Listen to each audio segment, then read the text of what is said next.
উচিত। তোমাৰ নামটা কি পিছে? Famous girl spiral potato.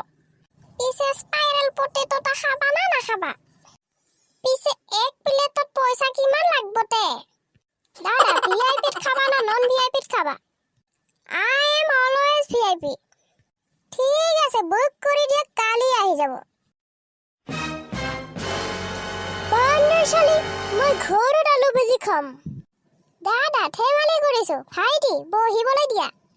পতাৰ বস্তা দিম না তুল দিম বুইবা বাইদেউ?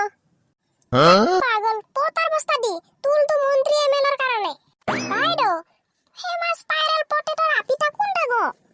কত ফেমাস হবা লাগছো, ইগো আপাতা চোন মোক চিনিৰে পাবা নাই। ইটাচোন পাৰ্লিজি পেকেটত থাকা মাইনাটা হে। বাইদেউ আজি আপনি মেকআপটা কৰা নাই না কি দে? আপনাক সু চিনি পাবাৰে নাই কোনো? চুপ থাক বান্দৰ শালা। আজি পিছে স্পাইৰাল পটেটো খাবা পাম না নাপাম? ইগো আপাতা ঘৰৰ পৰা ইগো খাই চাই আহা নাই না কি দে? দাদা পেমেন্টটা চোন ইতিয়া কৰবা লাগছিল। পেমেন্টটা কিমান দে? দাদাৰ পেমেন্টটা 550 টকা হবতে। 550 টকা? ইমান দাম কত লাগিল তে? বাইদেউ ইফালে ঘূৰেকচোন, এখন সেলফি লৈ লওঁ।